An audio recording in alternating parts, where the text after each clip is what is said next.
This is not the same candle.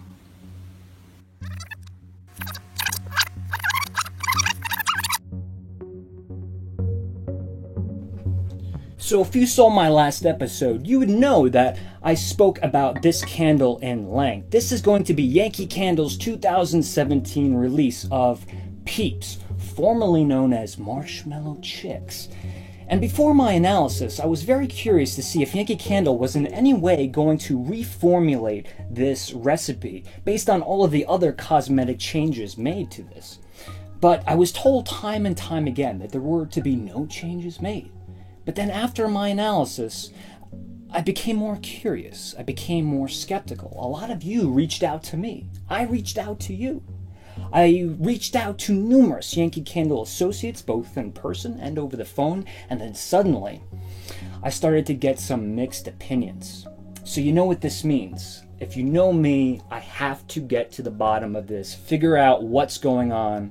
But what that means is, I have to go pick up Marshmallow Chicks.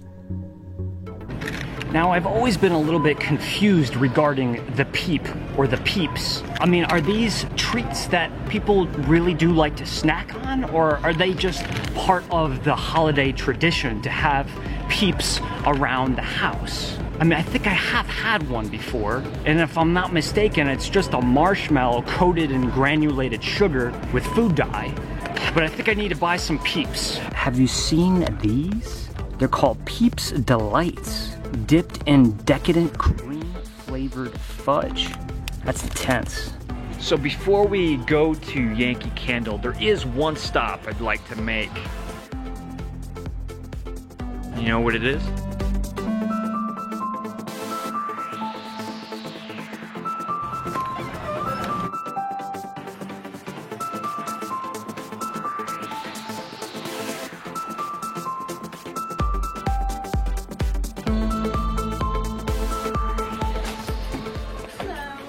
Hi, how you doing?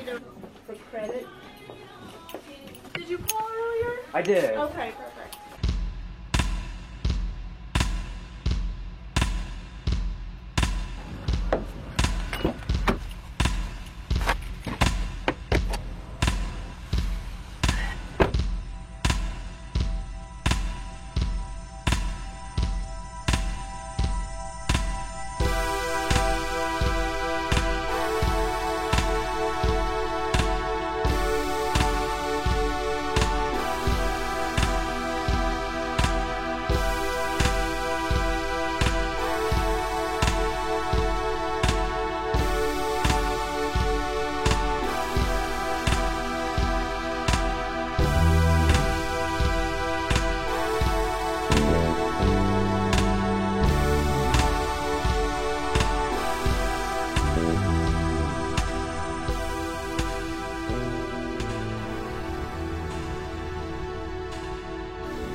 Marshmallow Chicks.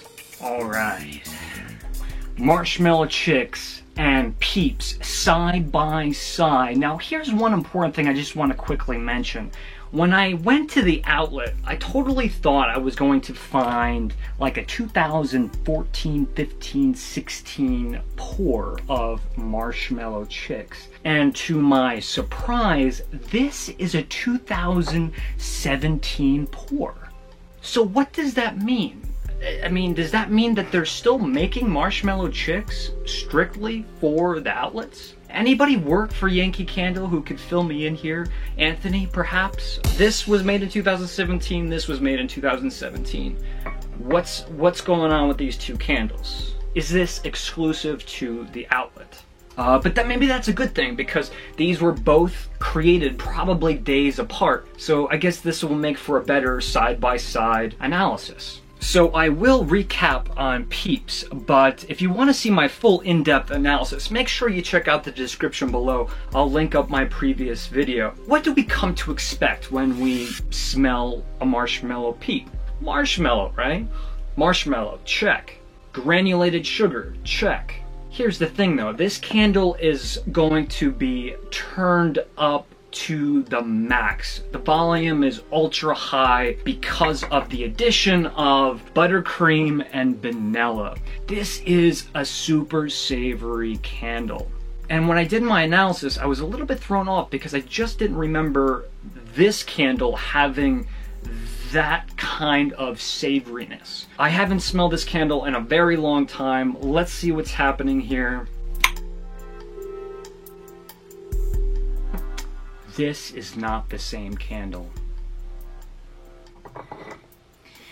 So I was hoping for this. I won't lie. I wanted there to be a difference, otherwise this would be a completely pointless segment. But I'm still trying to wrap my mind around this. Are these candles essentially the same concept? Yeah. Will these produce the same effect? Sure. Are these different candles? Yes. So this is going to be a big step down from the buttercream that we find in Peeps. And it's going to be much more reminiscent of vanilla frosting or icing. You know what? Think of cannolis, that creamy, sweet ricotta filling. Oh my god. Whereas this smells like malted milk. I mean, this smells like a vanilla milkshake.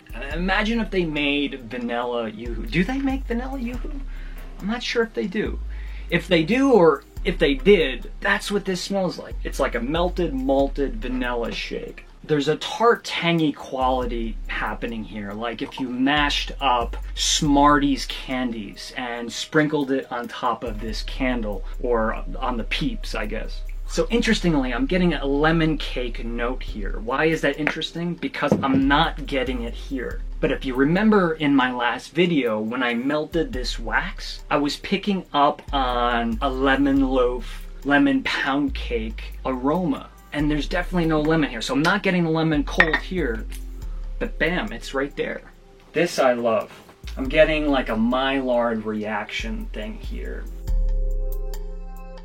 Whether you're roasting coffee beans, you're toasting a slice of bread, or searing a steak for that matter. Maillard reaction is the browning of food. It's a chemical reaction between amino acids that gives food that amazing flavor. So picture this, you got muffins, brownies, or better yet, cupcakes in the oven, and you overcook them just a little bit. The tops are just overdone, and you pull them out of the oven, and then the golden crusty tops of all of those pastries, you take a little chunk and you chew on it, and it's crispy and it's crunchy, and it has all of that wonderful flavor. That's Maillard reaction. This is like the top of a cupcake that has been overcooked just a little bit, but in a very nice way. So here we go. Are these candles the same? In my opinion, no, they're not. Are they close enough to be considered the same? That I will agree with. Yes, that I will agree with.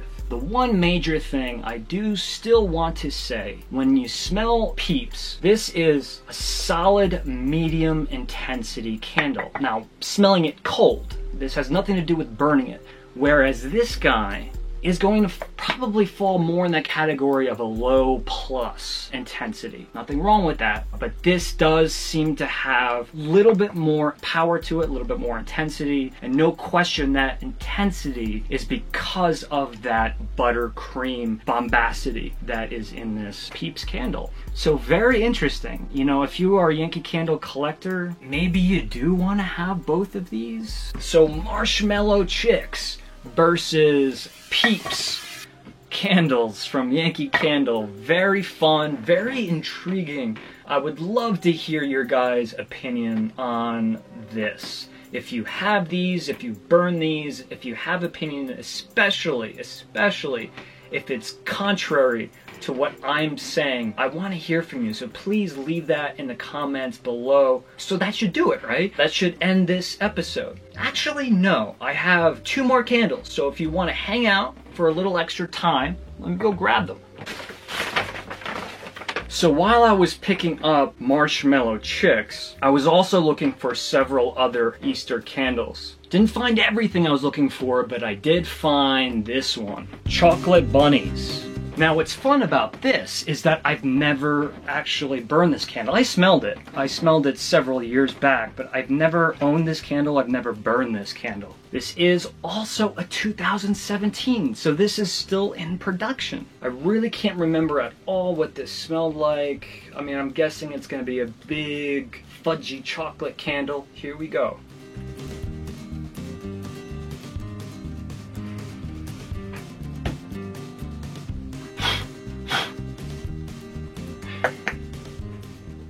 Look, I don't want these reviews to be long, drawn out, and super intense. Trust me, I have to edit these. But there's something going on here, and I really think it needs to be addressed.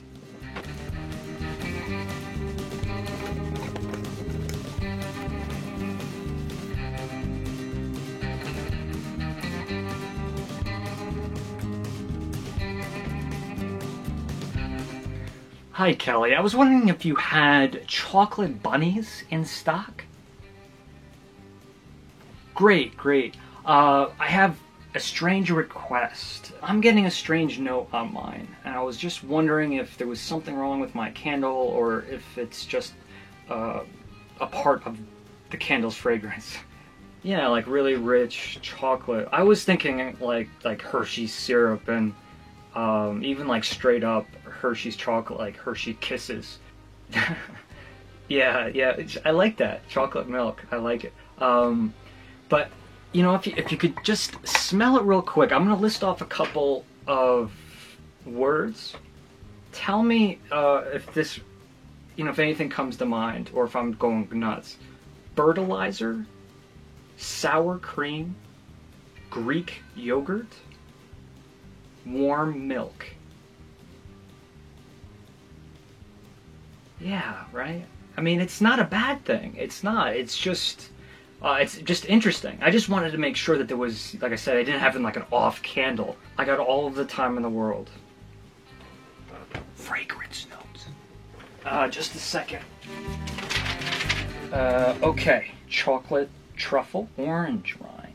Oh, alright. Cocoa, cranberry, cranberry what? Cranberry nuance, vanilla, sugar, chocolate. Kelly, thank you so much. I really appreciate the help. Have a great day. Bye-bye.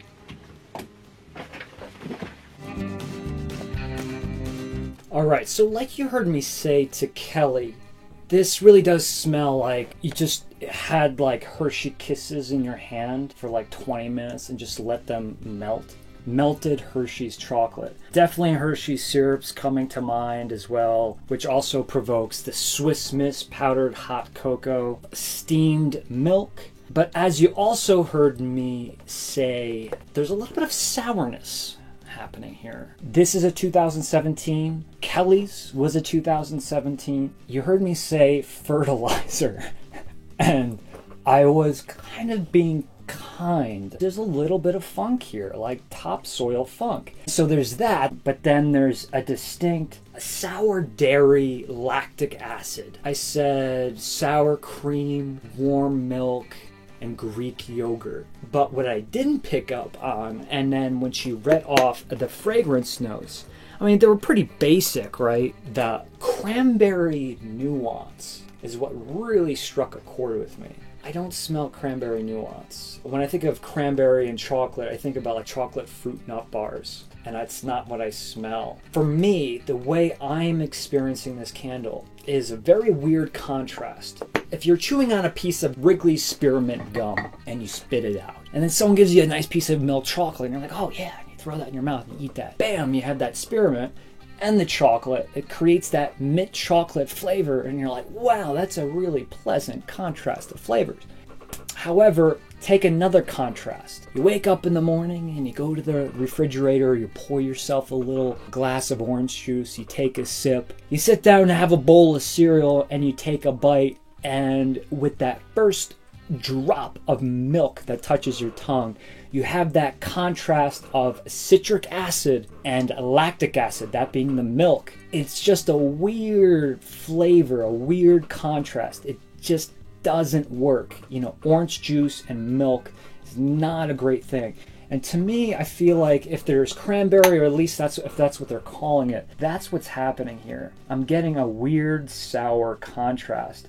And what I'm really smelling is that, probably delicious steamed milk, hot cocoa, vanilla, but that sour note is creating this very weird contrast. And here's the thing, people always ask me if I ever hate a candle. And here I am talking about a candle and I'm throwing up all these red flags. It makes me even more interested to burn this candle. I'm just one of those people. Whether it comes to candles, whether it comes to wine or food, the more intriguing the product is to me, the more I want to explore it. So first impression for me is very strange, but that's just my opinion. That is my opinion. This has been around for a long time, so obviously it's had some sort of success. So I recommend try it out. Be intrigued, be curious, ask questions, hunt this down, smell it, and see what you think.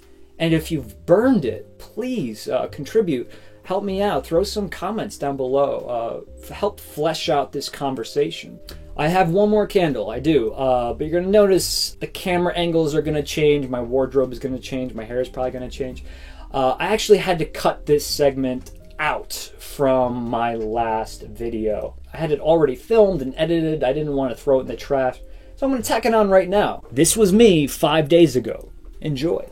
You're probably familiar with this candle. This is called Bunny Cake. This is going to be the 2014 release. This is a fan favorite, and because I just burned this several nights ago, I figured, you know what, let's talk about this real quick. This has a vanilla, heavy cream, whipped cream, Cool Whip creaminess to it. Not frosting, not icing, like angel food cake or a coconut vanilla cake. There's going to be grated coconut, a candy-esque fruit side as well, which, you know what, is really all self-explanatory because it's essentially what is pictured on this candle. We have a bunny cake coated in coconut, garnished with some jelly beans. Precisely, that's what this is. And because of that whipped cream and that marshmallow-esque aroma and that fruitiness, this always reminded me a little bit of ambrosia salad.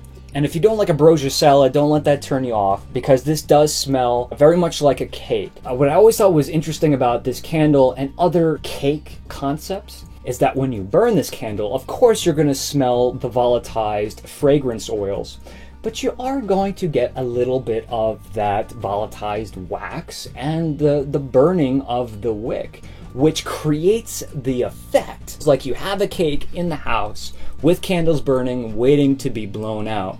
But one thing I definitely do want to mention, this is definitely a lower intensity fragrance. This is not going to be a bombastic, in your face, fill up your whole house kind of scent. This is actually very subtle and mild. And if you know me, you know how much I appreciate lower intensity candles. It's great to have candles that have massive power, but I think candles that have lower intensity are highly underrated. I think people almost just assume that it's a flaw of the fragrance. People don't like to have fragrances imposed upon them. If someone walks into your house and gets a really big blast of a fragrance, that could be a turnoff to some people. If you've ever been on a bus or a subway and someone sits next to you and they're wearing a very strong cologne or perfume, you know what I mean. It's not simplistic, it's very complex, but it's going to speak at a very low volume. And if that is something that you can appreciate, this is a candle that you probably will enjoy. If you see on the label here, I don't know if you can see it, but this did get a little scuffed up, a little bit of earthquake damage. I lost a lot of candles in California because of a pretty massive turbulent earthquake. But I'll tell you that story some other time. All right, bunny cake. All right, so there we go. I planned on making one Yankee Candle episode. It turned out to be two. Lots of candles, a lot of surprises, a lot of fun. I had fun. I hope you enjoyed it as well. If you liked this video, make sure you give it a thumbs up. It really helps me out. And if you haven't subscribed already, please think about doing that. I say it all the time, I know, but trust me, it's going to help all of us out in the long run, the bigger this audience gets. The next time you see me, I'm probably not going to be here. I got a lot of stuff planned. I'm going to be on the road, on the move, going to be exploring lots of places, visiting different lands, and exploring interesting aromas in all different forms, not just in candles. So a lot of fun stuff coming up. So thank you once again, and I'll see you guys real soon. Oh, wait, whoa. Question of the day. I don't have a Disney princess over my shoulder. I didn't draw one the past couple days. So let me come up with the question. Question of the day. Got it. I got it. It's a Disney question. Name 2 very famous Disney characters who share the same name. 2 Disney characters, very famous characters who share the same name. In the comments below, huge high five to anyone who can figure that out. I'm signing out. Thanks again. I'll see you guys real soon. So I received an anonymous tip that the Easter Bunny was here at this pet store. Look, if you're the Easter Bunny, I won't tell anybody, but may I ask you a few questions? 1, any relation to Roger? No. Alright. How stressful is it being the face, the physical representation of the holiday Easter? That's gotta be a lot of stress, is it not? I thought it would be. And what about the fact that people call you the Easter Bunny instead of the Easter Rabbit or the Easter Hare? If someone called me Bunny, I won't lie, I'd feel a little emasculated. I mean, that's a tough nickname to live down. All right, well, it doesn't seem like this conversation is going anywhere. Like I said, your secret is safe with me. I'll certainly keep this between me and you. And I'm glad to see that you went with a color change this year instead of the classic pink and white. You went with the darker highlights. I think that's a very smart, very trendy choice that you've made. All right, so this is where we part ways. Thank you for the little chat. And I guess I'll see you on Easter, maybe? Bring me some chocolates. So it turns out that the Easter Bunny at the pet store was an imposter. It wasn't even a rabbit at all. It was a chinchilla. The people who worked there said I should have known. I should have. Deceptive rodent.